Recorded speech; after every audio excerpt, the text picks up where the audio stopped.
This is Jamie Drummond for Good Food Revolution. I am here with winemaker Conor van Reest at Moorilla in Tasmania. How are you today, sir? Very good, thank you, Jamie. Great to have you. Now, you're actually originally from Canada. Please explain where you come from in Canada and how you found yourself being a winemaker at such a fantastic facility in Tasmania. Yeah, it's been a long road, I guess, to get here from Ontario and from North Bay, Ontario. So it's not somewhere that you normally associate with grape growing. I did my undergraduate degree in St. Catharines and then went to France. Came to Australia, went back home, and been in Australia now for I guess nearly 10 years, 4 of which has been here in Tasmania. Now, please tell me a little about what you actually do here at Moorilla and a little bit about the history of this place. Yeah. I guess Moorilla's been here for over 50 years, and my role over the last 4 years here has been to kind of regenerate the winery and bring it back to what it was, an icon boutique producer in what is really one of the true cool climates in Australia. My role here is, I guess, I oversee vineyard production and winemaking as well as sales and marketing for all of the wine production, which it's a big challenge, but it's been a great few years to be able to work down here and be involved in setting up and resetting up a great winery.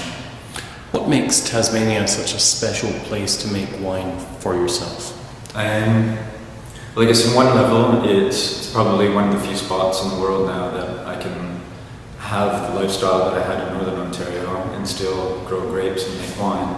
Moorilla, though, and Tasmania, I think it has to be one of those really unique parts of the world where you can make grapes and grow in a climate that preserves the acid, that keeps fruit flavor, but is also variable enough that you get vintage by vintage variations that keeps me interested. The wine's really interesting, and Tasmania, it's remote enough that it still has that freshness and cleanness and mysterious kind of nature about it. So that's very good. Now, you actually grow a plethora of grapes, both in the south of Tasmania and in the north. Yeah.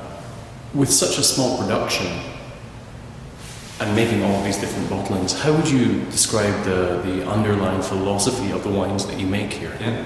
So I guess in 2008, which was my first vintage here, I didn't really know what I was going to get. So I did lots of different little variations to try to see what was the best way of making wines. And what I saw was 2 very clear differences in how the wines were coming out. What I tried to do is continue working with that and looking at a terroir-based production.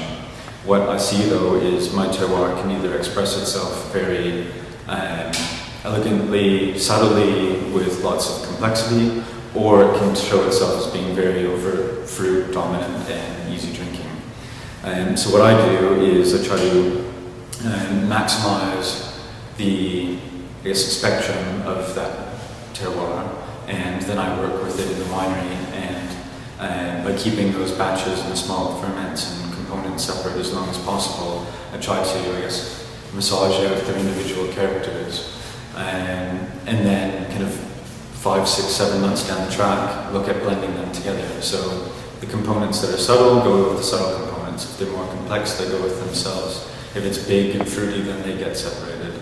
And then we have 2 series, Muse and Praxis, which are, the style of how the terroir is expressed. Well, I look forward to tasting your wines this afternoon. Actually, it's still this morning, isn't it? Yeah, it's early hours. Thank you very much for joining us at Good Food Revolution. We look forward to catching up with you perhaps back in Toronto at some point. I hope so. It's been a long time. When was the last time you were back? Christmas 2006, so nearly 5 years. So. Well, perhaps we can share the train up to North Bay. Sounds good. Take care. Cheers.